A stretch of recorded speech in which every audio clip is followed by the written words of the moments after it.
really started out 100 years ago. The fundamental wish to improve people's lives and to support people living in poverty and isolation was there at that very start.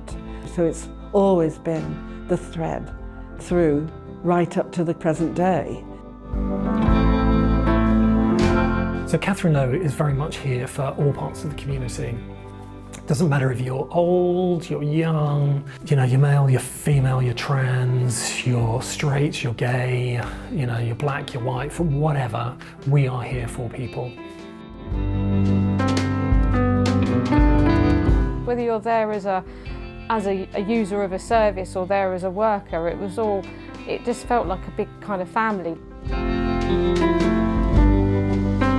I don't think there's a week goes by where I don't hear someone say, oh yeah, I used to come to Katherine Lowe, or oh, I met my husband in Katherine Lowe. And it seems like everybody in Battersea's got some connection and they've had some time in their life where they've been in that building for a reason.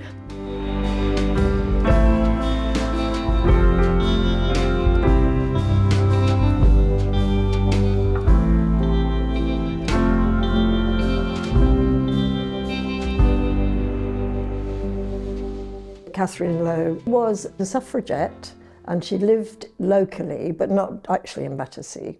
But she was attached to St Mary's Church by her interests in work with women in the community. But she lived as a single woman, never had any family.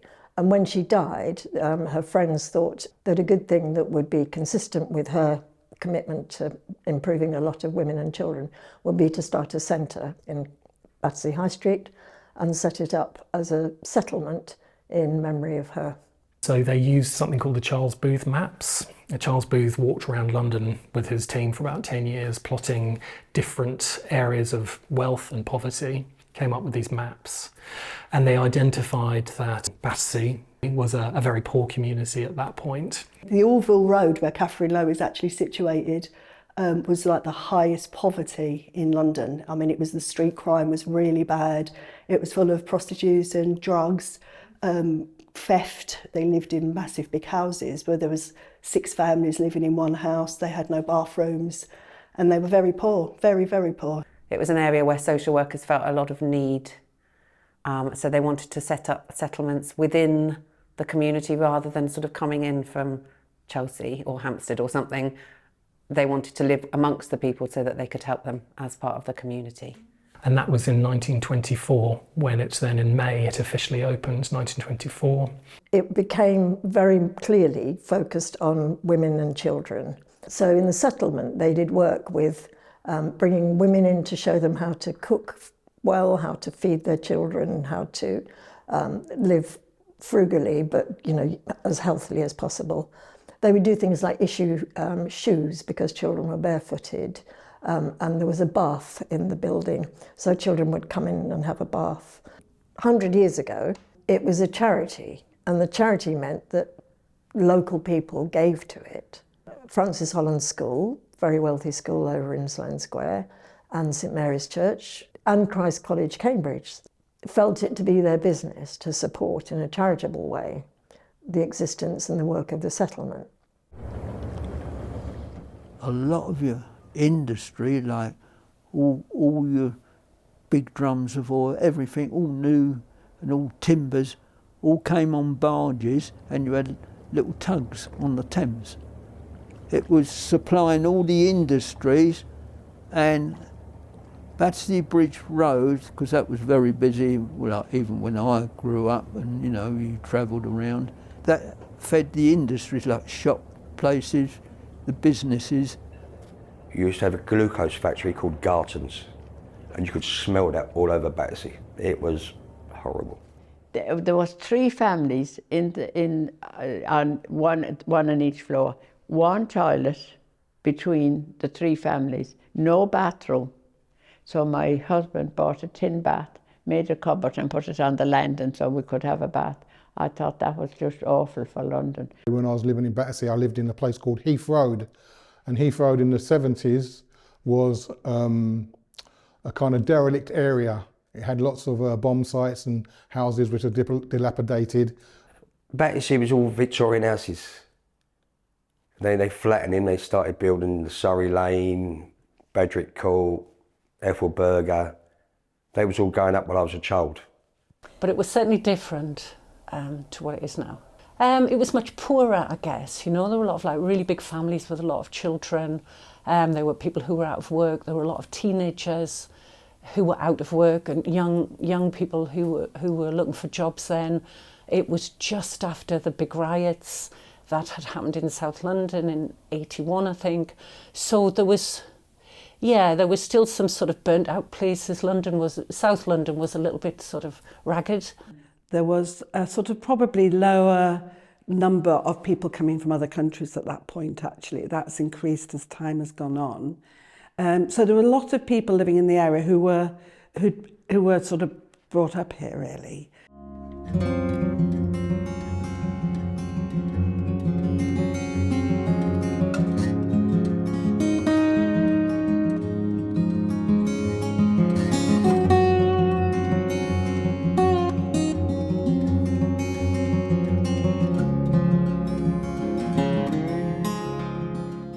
The fellow sisters that I was articled to, a very good man called John Payne, and I don't know what his connection with Katherine was, but he was asked his article class to come down and be poor man's lawyers in Battersea. And so every Monday night, I suppose during term time or whatever, I came down and gave legal advice as best I could to people who needed that. I suppose I'm a do-gooder, but in fact it should have been a do-better. It was just one of those things that I came from a very privileged background, and if I could help in that way, then that's what I should be doing. It was a very old-fashioned place when I first went. So there were some really interesting people on the committee. We had fabulous people. Our chairman was John Waits of Waits the Builders, and he was so dynamic and fabulous. He used to row up on a motorbike. He did everything he could for Katherine Law, and he invited all of us, all the volunteers and some of the young people, all to his house out in Surrey somewhere, and we swam in their pool and they made us all this lovely food. He was amazing. He was just absolutely amazing. And whatever idea I threw at him, he would say, let's make it work then, Jenny. You know, so he had lots of confidence in myself and Helen, and he backed us up. When I was young, in my 12 or 13, my mother actually worked in Katherine Low Settlement because Battersea Citizens Advice Bureau was based there. And she would come to work there, and I remember sitting around in the school holidays while she was doing work and feeling a bit fed up. I had to sit in that rather grim building. My son went to playgroup over 50 years ago. So that's how first I met anybody in KLS. So they had a lovely playgroup there, and it was the mothers always helped out, you know, as well. So you got to know everybody. So for me, you know, getting to know people in the area was great. Well, it was for my son I was doing it, but I was also doing it for me as well. Because a long day at home with two children, you know, driving your crackers. I think what KLS makes it special, particularly I would say, is the accessibility and the openness that members of the local community can come without any barriers. I will take everybody on, regardless of what religion or colour or creed or whatever it is, and I think that's the ethos of the place as well. Actually, everybody's in it together, which is great in a way, which is a lot of support from each other too as well. But, a kind of process of connecting in the neighbourhood, across class, across life experiences, but saying, actually, what needs to happen is that we have an understanding and a way of making something good come out of the differences. We're not here to tell people what to do. We're here to listen to people and to respond to their needs. And I think that's a lot different than a lot of people's experiences outside of KLS.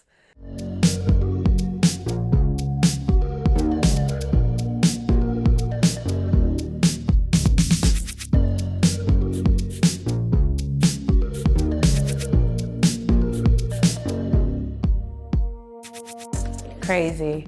There's so much happening. There's kids running around everywhere, people walking up and down stairs, but a good crazy. It was a buzz. It was like a general buzz that made you feel like you were at home. There's a lot of buzz, a lot of things going on from so many people from different backgrounds, and that was beautiful. We used to, arrive at sort of 8:30 in the morning, and you could sort of hear the kind of the crescendo rise over the course of the day as the place got busier. The kind of the joy and the laughter and the kind of the giggles and the kids crying, or the joy, the peals of laughter, whatever it might be, or the hum of kind of concentration at homework club in the evening. And so the kind of that atmosphere was brilliant as it sort of went through the course of the day.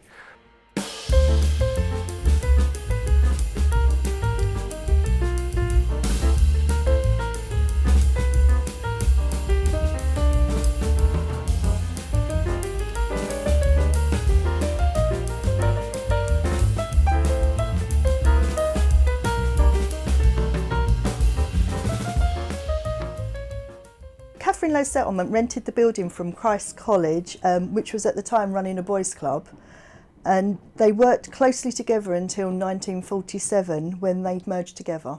It was in two sections when I was there. The entrance of the boys' club was in Orville Road itself. The entrance of the Katherine Low Settlement was in Battersea High Street. When I was old enough to go into the Katherine Low Settlement, I went in there, yeah, and I loved it. Well, I think all us kids did. We was there every day. George, he came to Katherine Low when he was 11 years old. He's now 100. He goes back to, the difference that it made. It gave him an education. It made him, it kind of widened his horizons. Christ College Boys Club. It was financed by Christ College, Cambridge, so that now and again you had undergraduates coming down.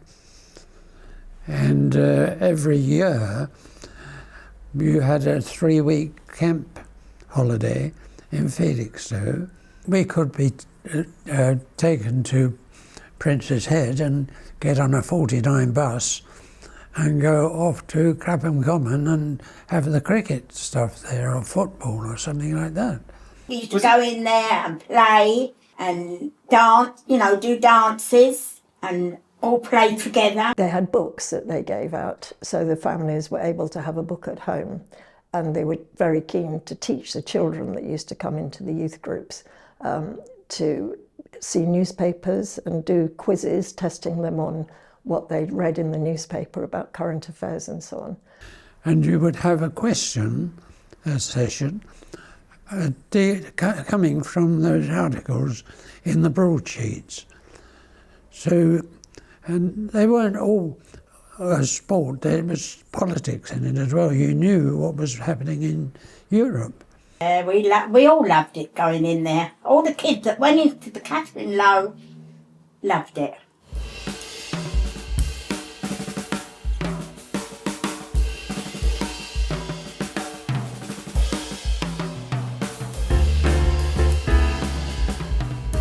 It was a youth club for kids, somewhere to play, do art, football, table tennis.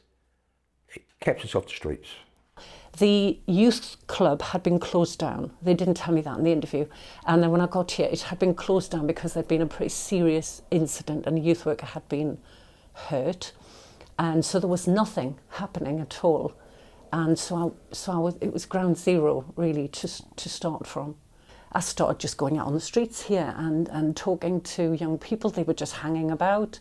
So I just said, let's get the door open. We started to employ some part-timers who lived locally, and it just sort of rolled on, and I discovered that I absolutely loved it. Because I was seeing the girls around, but they weren't really coming in the club, not many of them. And we started to think we could be doing stuff with girls. So we set up a girls' night, and I stuck to it, to my guns. People weren't particularly keen on it, and thought, it wouldn't work. And that became a huge success story, the girls' night. It was absolutely wonderful. The building was terrible. The building was a challenge. There was always water pouring in. It was very old and cold.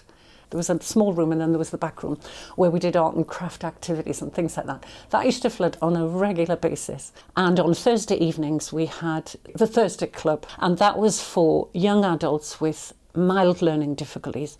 It was huge. An ordinary social night out for young people who were very often stuck at home with their parents and kind of excluded from things. And I can remember sometimes having 70 and 80 people in there every Thursday. And the atmosphere was absolutely fantastic. We had music, they played pool, we did all sorts of other activities. We used to play cards, it was a great youth club. To be honest, I'd say when I first joined, I first walked through the door for the first few sessions, etc., I thought it was chaos, total chaos, you know. But the thing is, there's organised chaos and then there's chaos. So it was, in a kind of way, without being disrespectful, it was an organised chaos. Again, we're going back to the late 1980s, where in youth provisions, there were so many different facets of things that you can actually get involved in. You know, we do arts and crafts, we do sport, we do football, we do swimming, we'd go on camps, we'd go on coach trips, we'd go to the seaside, we'd go to adventure playgrounds and parks. Just going on any one of the summer camps, any one of them would be a highlight for me. Holidays, camping, once a year. Iron Leap were on Ashdown Forest, 1971 to 75. Showing up on I think it was a Friday morning, and we used to go for a week. I think it was 2 mini buses, bell tents, like the old army bell tents. We would get there, had to set them up, dig holes to make a fire in, cook. We all helped out peeling the spuds and sprouts and getting the sausages ready and making the open fire, which was lovely, and the smoke and the smell of grub cooked on an open fire is lovely. It was a holiday. Get out, get off to your estate, run wild. And basically that's what we did. We was in the forest, we run wild. Never forget it. It's simple as that. It was brilliant. Some money had been raised to set up something called the Keep in Touch project, and that was a daytime project for young people with learning difficulties. We took a mixed group. Helen and I decided to be brave, so she took the Keep in Touch group and I took the youth group. Very cool bunch of sort of teenagers, right, who and I didn't tell them that we were mixing it with the Keep in Touch project until the day before we were going. No, I'm not getting in a minibus, I'm not getting in there with them. We had 2 minibuses and they divided themselves. So the first day, couple of days were a little bit like my lot, were just no way, yeah. And then they started to see these characters, because of course we had a big cooking tent and we ate in the tent together, and these characters would come up and ask them questions and say, well, I need a hat like that, and how do you do this? And we watched this alchemy happened over a couple of days, and then that was it. It just turned into the biggest laugh. We had a fabulous time, and when we came back, the 2 minibuses were completely mixed.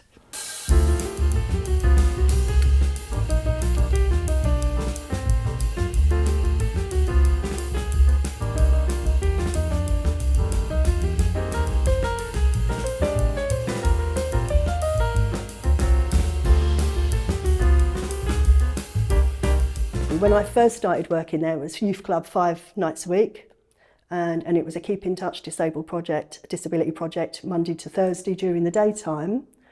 But actually the building was underused, and I realised, because I knew what settlements were like elsewhere around London and other places, that it wasn't really doing the full job of a settlement, and we could do a lot more. Sarah herself was very conscious as the community worker that there was certainly a need out in the local area which wasn't being met. But we didn't want to just sit around and say, oh, well, let's run this and let's run that. What the purpose of that survey was to find out what people living in the area wanted. And so a survey was done. It was very good. And what showed was that there was a need.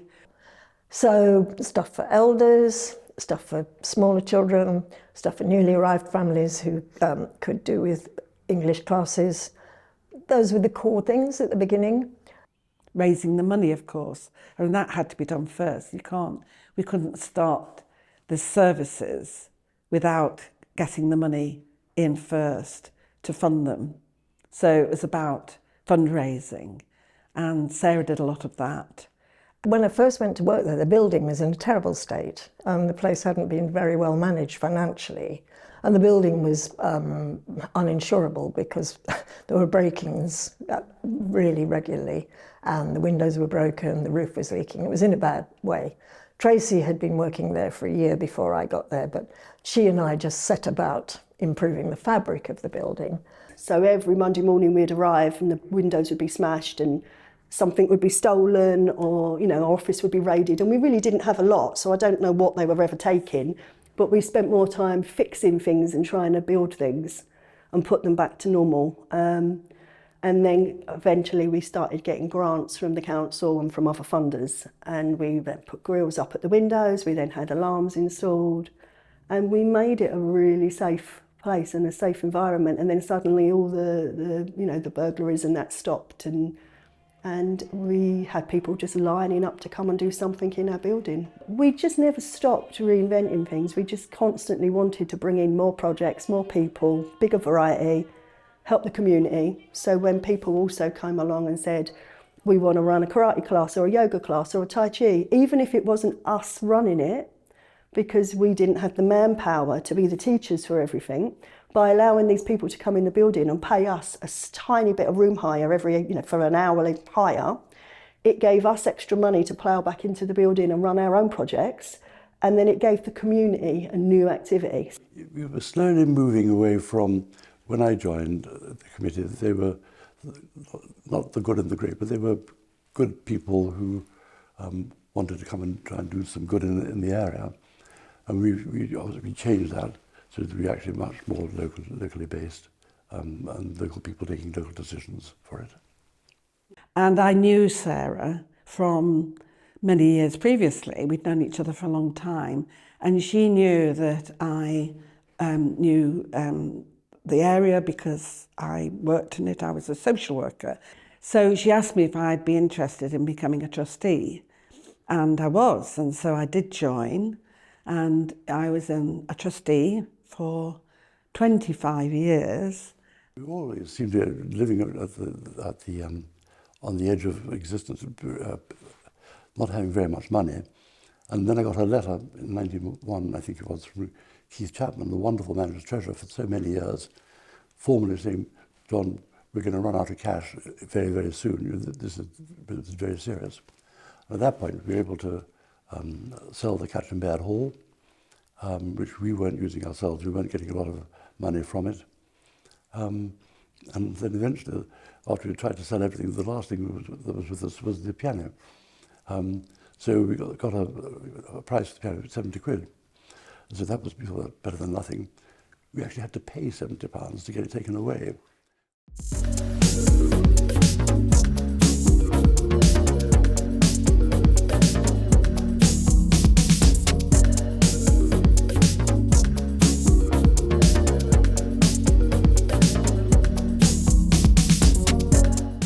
The council ran lunch clubs for the elderly, and they just stopped them. They just closed them all down, which was terrible. And day centres for the elderly, they just closed them down. So there was really, it was really quite shocking. So Katherine Lowe, along with other charities and voluntary organisations, have had to move in to fill that gap. So the Elders Project now, that we started off thinking we'd work with 50, it's got 400 people on the books right now. And they're people who come for exercise, for a nice sociable meal, for arts and crafts, for doing dance, drama. The activities, when I retired and I wanted to do something, I looked after my grandchildren for a while, but as they got older then, I needed something, to do. And obviously somebody had told me about Katherine Lowe, and that's the place to go. I think because we're older, we need things like this. When you lose a husband or a wife, you need to go to those sort of places. Because obviously I just moved into the new builds across the road, and it's like not working anymore either. It's like I'm just literally at home on my own, and you know, sort of like just getting more and more depressed and, you know, and that. So, yeah, so it was nice to come here and that. My anxieties were up a bit when I first came, but the staff and the members are so lovely. And they just everyone makes you sort of feel at home, you know, and that. So, yeah, it's been a blessing coming here. There was a Tai Chi and I wanted to do that. And line dancing, I'd never been able to dance, so I thought this is my chance to learn. Oh, but they were amazing.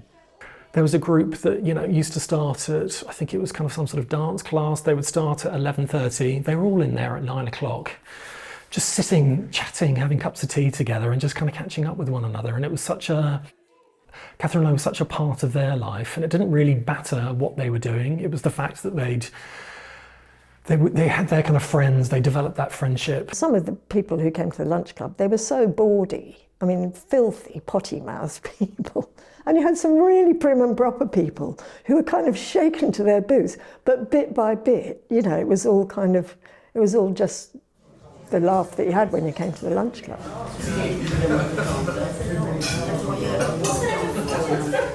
In the Elders project, there was one particular guy who was very out about his gay history and the fact he'd had a male partner who died, who he was always talking about. And from there, it was quite clear that there were going to be other gay or lesbian people who were coming into our Elders world who might have an interest in connecting, particularly having space of their own. And that has evolved. And there was one wonderful occasion fairly recently when the very big mover and shaker Australian gay guy, Peter Tatchell, came to talk about his life, basically. And that was to tell the story of his life as a gay man and the gay movement and all the rest of it and his history. And the hall was packed. It was in the evening, and it was all the elders, black women with their church hats on. I mean, for me, I was wonderfully pleased and surprised at what a variety of people and how many people had come to hear Peter Tatchell. And Peter Tatchell's story was about injustice and what got him going in the first place when he was young in Australia. And it was really powerful. And it was really good to have him come along as a sort of event in the centre. So we started up a Young Carers project. And the Young Carers project in those days was quite radical. It was a new movement, really, an awareness that children who cared for their parents, particularly from single families, had very little opportunity to socialise or to be themselves or get support or recognition for the part they had to play in their family. For me, when I was younger, my mum had muscular dystrophy. And so I was doing a lot of housework type things. Didn't necessarily have to care for her to start with, but it was like do a bit of hoovering, do a bit of washing. But my mum obviously got worse, as some parents did, and then it would move into things like personal care, helping her in the bath, helping her in the shower. And there's also the emotional side of it as well. Because my parents have mental ill health issues. When I was growing up, they've passed away now. I think social work at the time, before they left, recommended the youth club. In about 1998, they set up a young carers group that was going to run out of the Katherine Lowe settlement. So I started attending that. All I remember is that they had loads of bean bags. They had tables and chairs, and I think they had snooker up there, and I think games consoles as well. And I think I just sit on the bean bags and just hang around, just chatting rubbish with my friends. For us, it was great because we literally had the whole of the building. So you could go upstairs and there might be people playing pool. You could come downstairs and there might be an art group going on or people chatting. It was just really I feel like we brought the building to life, but the building also brought us to life because of what we had to deal with at home being young carers. We didn't get that sense of fun. So there was just always a sense of fun about the place. So having the Young Carers project, it was a breath of fresh air. I was being cared for. You can actually go and ask someone, oh, cool, what's actually up with your parents? What's your home situation? And you don't feel weird. And you don't feel weird about it. And it was a place where I could be around people that just got it. My guard wasn't up. It was all the kind of teenage oh, so-and-so said this about so-and-so, but it would blow over within 5 minutes. But yeah, all the normal teenage stuff, which we actually needed and weren't getting because of our home situation. And there was always a youth worker ready to help me. Reg was the one that I remember. He was so he was so nice. Like, do you know what? He was a youth worker that he just knew how to interact with the kids, like with us. Then they had like the planned trips. So obviously going to Wales, going on like summer holiday programs. A trip we did to Italy with a group of young carers from Liverpool. So we had this joint project with funding. We went camping in the Alps in Italy. And of course, our group were really interested in the boys and girls from the Liverpool group, and there was all manner of shenanigans going on. So I spent a lot of time very noisily unzipping my tent, getting my torch, going around and kind of whacking the side of tents where there was a...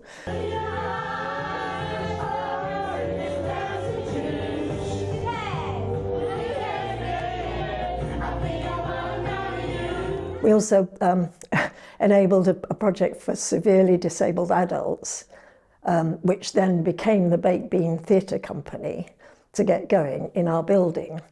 And they were with us 25 years ago, and it was a real launch pad for them. So the big ground floor gym was used for that theatre group to get going. That's now really going strong. They have their own full-time premises at the Wilditch Centre up the road. The role as a character, perform plays and shows as well with Baked Beans. I was there for the last 17 years from the Baked Bean Company. We are born to Baked Bean charity. It was 21 years birthday and I was there for day one.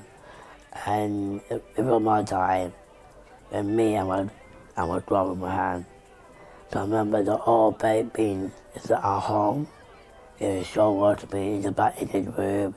Like drama workshops as well, and also I used to do the drums.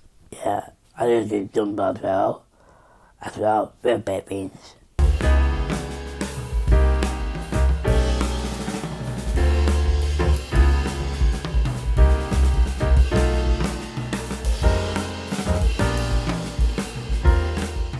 Because we were doing all these different kinds of family work, when the government introduced the Sure Start programme, which had to be led by the community, we were very well placed to do the initial outreach to contact families with children in the early years stage, children under 5, living within a quarter of a mile radius of the settlement. 700 families was the target number, to find out what would they like if we got the funding to have Battersea Sure Start.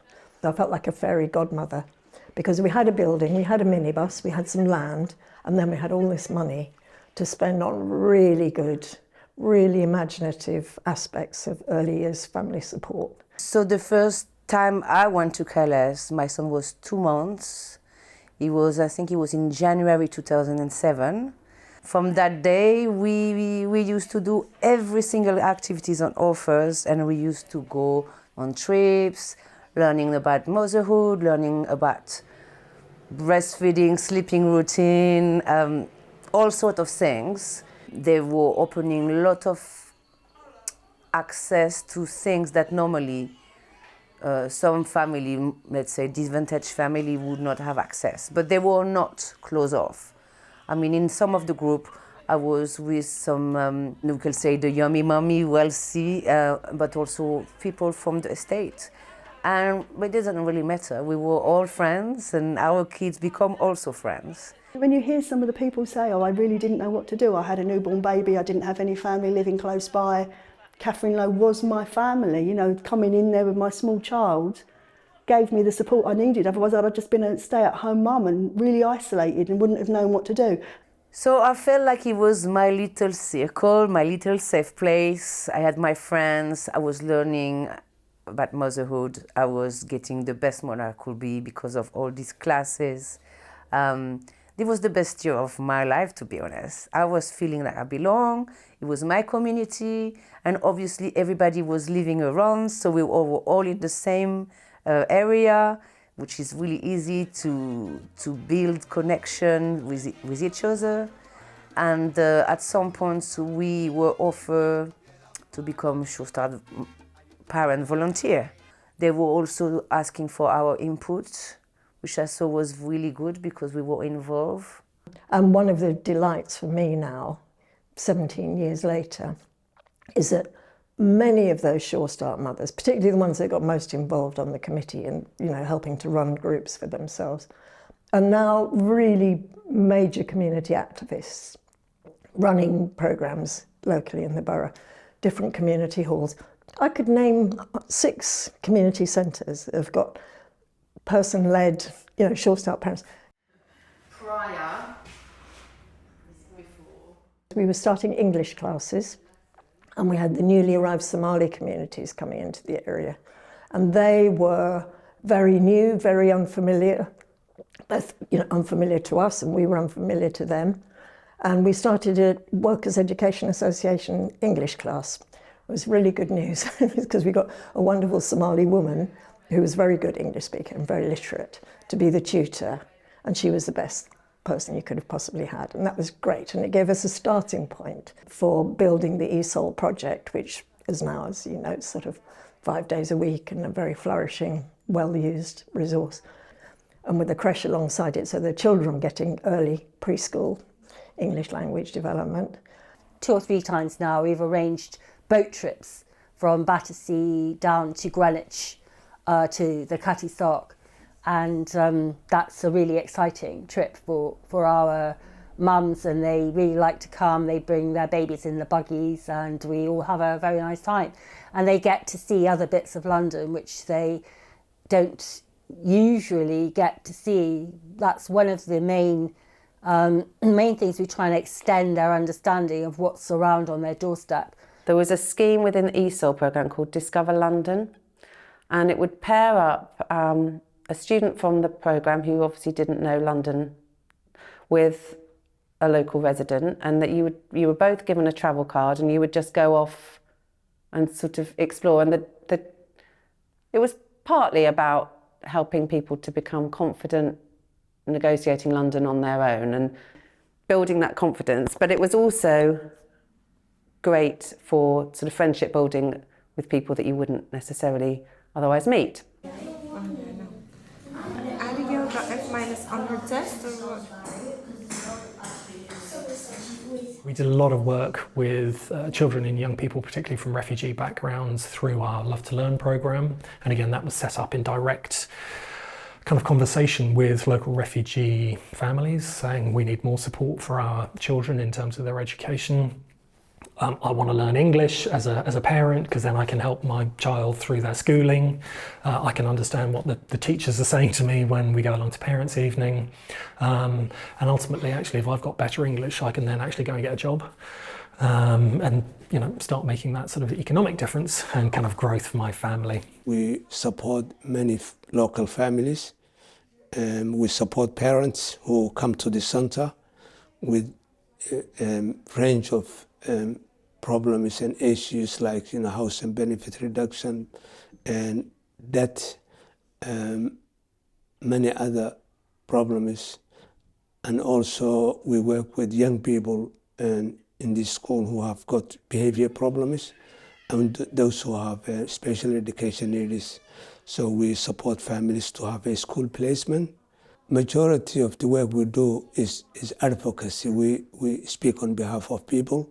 So Love to Learn also runs there's a junior homework club, we have the GCSE homework club, there's a youth club, which is all part of it. I'm in the future with my Benetton, flying car and super green home. World champion boxer, when I hurt my opponent, I become his doctor.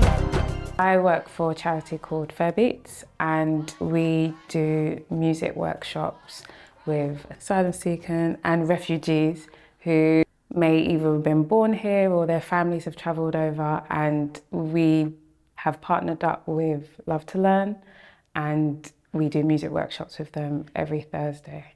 Just different music activities that get them on their toes, different rhythm games, and then they might write a song. One of the things that Katherine does, which isn't part of the homework club, but which is part of the Love to Learn session, is they'll take them to a farm in Wales. I don't know if somebody has spoken about it, but actually where the youngsters have come from far afield, never gone to a farm, and they take the phones away from them, and they live on the farm for a week, cooking, feeding the animals, dealing with everything else there, sorting things out themselves.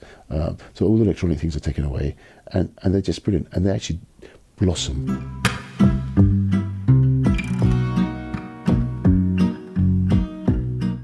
I set up, originally I started with what the community wanted, which was start teaching them Arabic language, because a lot of people want to learn Arabic so they could read the Quran. And in the summertime, we used to focus on the creative project.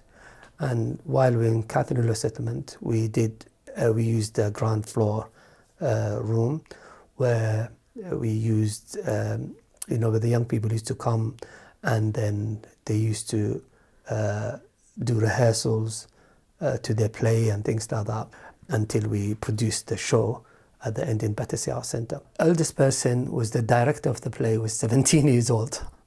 I couldn't direct them myself, to be honest with you. So I said, who likes media? And one of the girls said, I like media. I said, oh yes, come, you're the director, I appoint you. And she was the lead, she was very good. And she got so much skills from there that later on she went to university, and all the young people who participated in this become successful.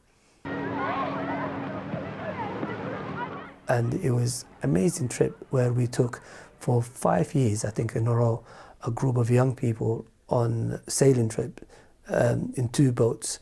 And it was phenomenal that what they've learned, their skills. Kids come back from these trips, cleaning their homes, they're completely different people. It's amazing changes.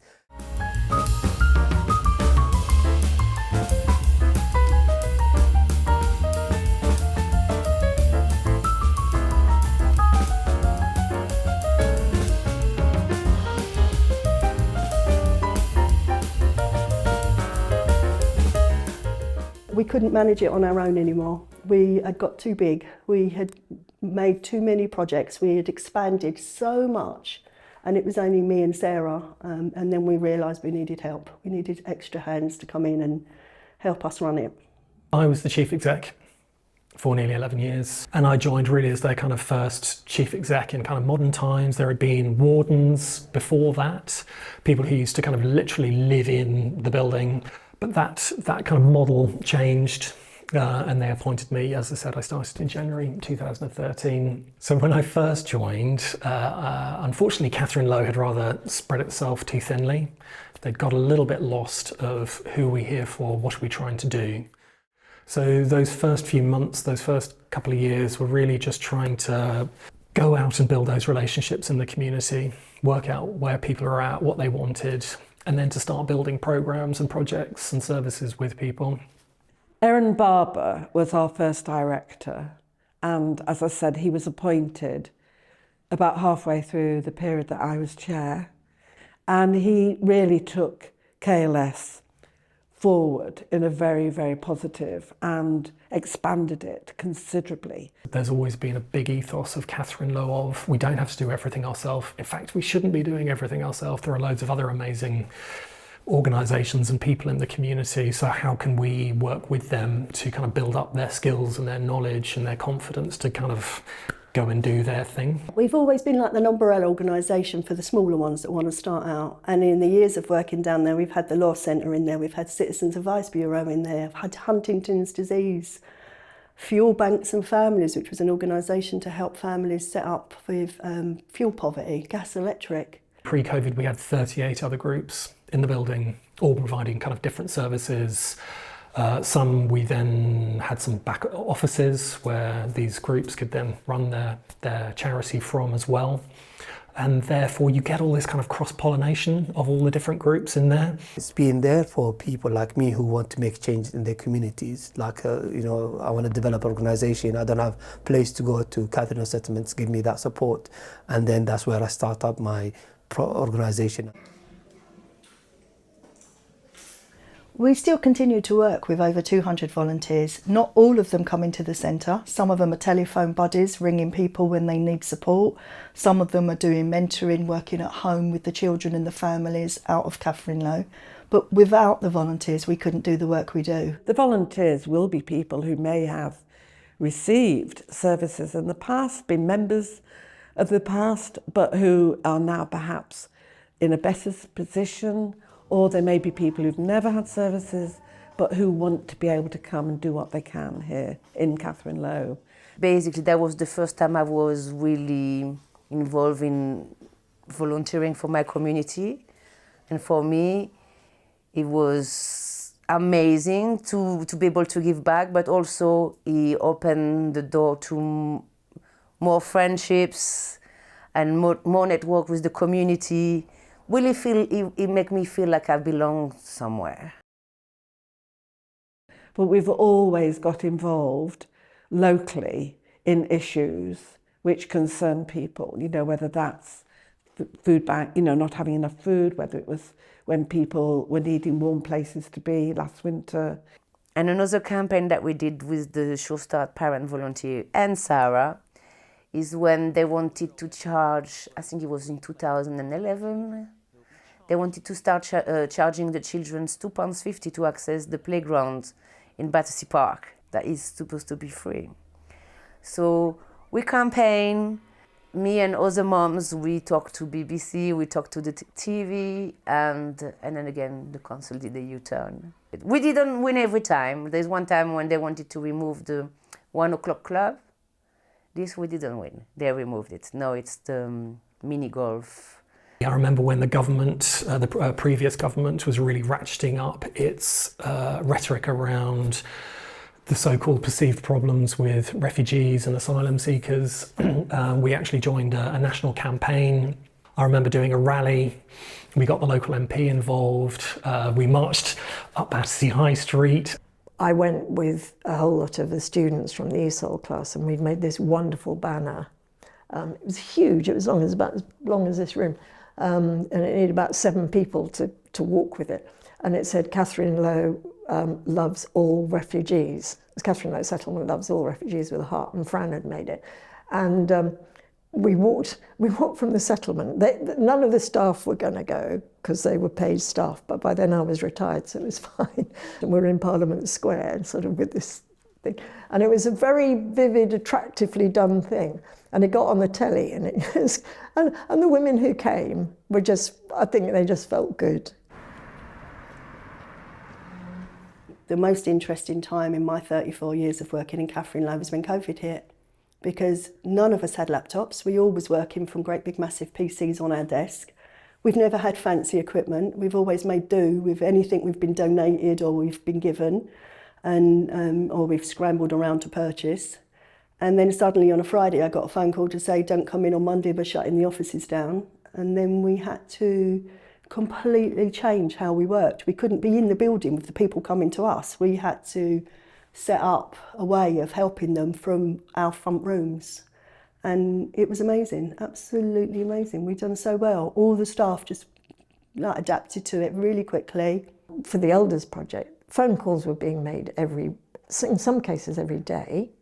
And then the Coronavirus Angels got going, which was in conjunction with Sacred Heart Catholic Church, St Mary's, Battersea Mission Methodist Church, Katherine Lowe, and then Citizens Advice and Law. You know, it's a whole network of everybody saying we're going to look at how we can, food banks hugely, ensure that people who are incredibly isolated, haven't got family support, haven't got other networks, that it's kind of going to work. And it did. And it was a real evidence of, if you've got people in a net of some sort, a safety net, then that net's going to get tighter when it needs to. We sent out care packages, so we found out what everybody wanted, and we made sure care packages were delivered through to their front doors, and people took up art, people took up reading, people took up doing puzzles, and it got the most vulnerable people in the community through a lockdown without feeling really isolated and that everyone had forgotten them.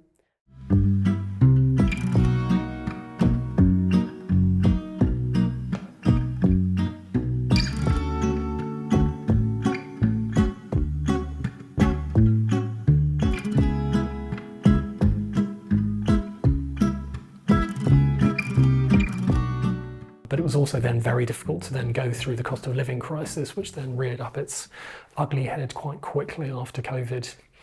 And again, that felt like, oh my gosh, we've just been through one, generational, once in a lifetime thing. Here's another sort of mountain to climb. I think because the public purse is in such a desperate state now, it's very difficult. So whereas I would love to just wave another magic wand and have Sure Start funded in the way that we were able to be, there's just no resources for that. So you're reliant on the charitable sector for the funds primarily. This train is for London Waterloo. The next station is Clapham Junction. Katherine Lowe has been very successful at raising the money, but it's never, the worry never goes away. You know, we can never sit back on our laurels and say, oh, well, that's it, you know. I think on the whole, it's been quite positive in how it's kept going. It's almost like a ship, if you like, which is sort of it rocks and teeters and everything else in there. But do you know what? It's still there. We have a new CEO, Sarah Gibb, who's been working in another settlement. So we're hoping she can bring us into the next century. I'd love to think that Katherine Lowe will still be here in 100 years' time. I know I won't be, but I really hope Katherine Lowe is. There is definitely still a need for us, and we know that. We're still high profile in the community, and we know there is a demand for our work.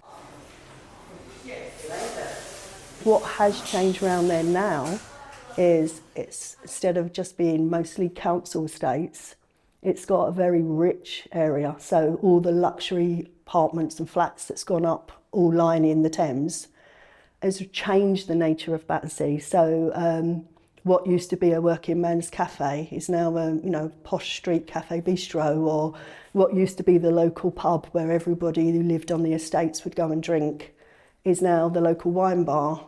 Very little is free around here. You know, everything you go is very costly. So people still like to come to the community centre where they can come in, they don't get charged for being there. And have a sort of social life together with each other and support each other.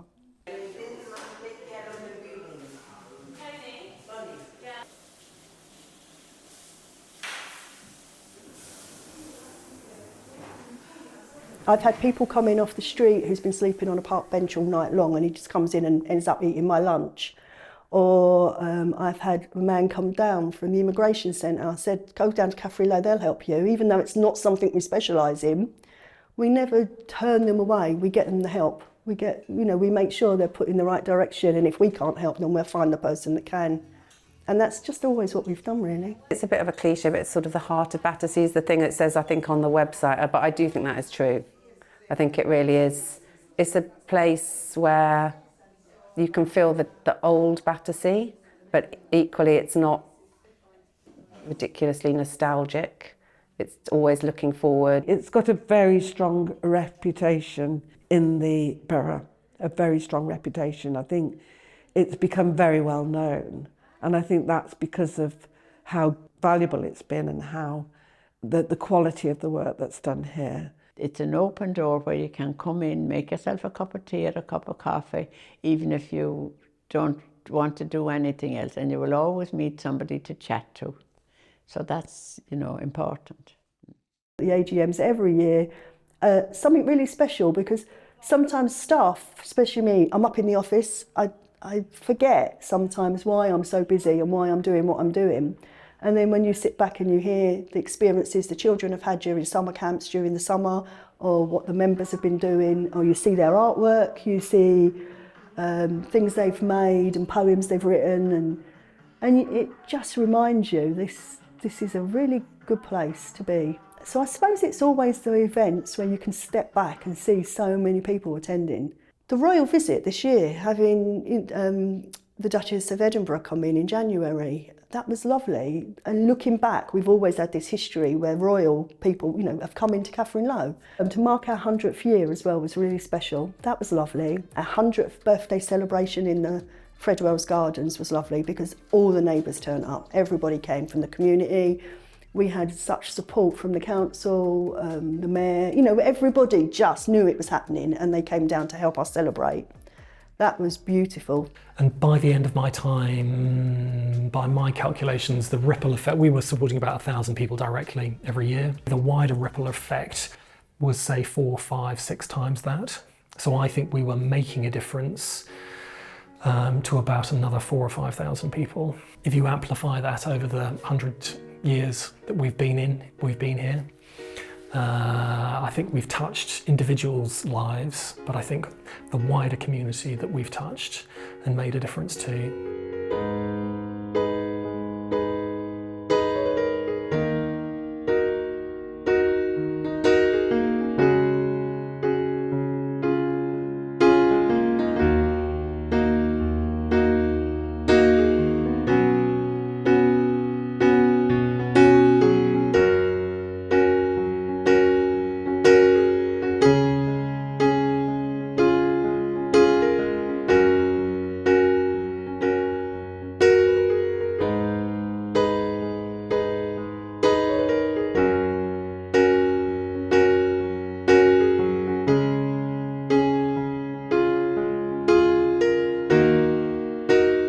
It's given me a purpose, it's taught me a lot. It's taught me how to care and be a nice person with people and not judge. And I didn't ever want to work for any corporate organisation. I always wanted to work for people like KLS, people that gave something. Katherine Low Settlement, seeing that environment, the love that the staff had for the work and the people kind of brushed off on me. Such a gift to be able to hang out with people that have got lots of different life experiences. And I just don't think you get that in so many other places. So yeah, for me it's been amazing. KLS was a very satisfying and very uplifting experience for me to be able to take it forward as chair. Best job of my life so far. It was a very, very special 11 years in my life. I feel like the great granny in this neighbourhood because I've been doing youth work for so long around here. So I know people whose grandchildren, that I knew them as little ones and now they're grandparents themselves. And I think I just live up the road. And for me, this is my neighbourhood that I've kind of had incredible relationships and friendships with people. KLS has given me lifelong friendships. It gave me back some of my childhood. And it's given me so many memories from those groups and that time. Those are things that just cannot be taken away. To keep me happy and to give me something to look forward to in the morning when you get out of bed and think, oh, they're going to come and pick me up today. And so that's what keeps me sane, is the fact that I have somewhere to go and somewhere that cares about me and I care about them as well.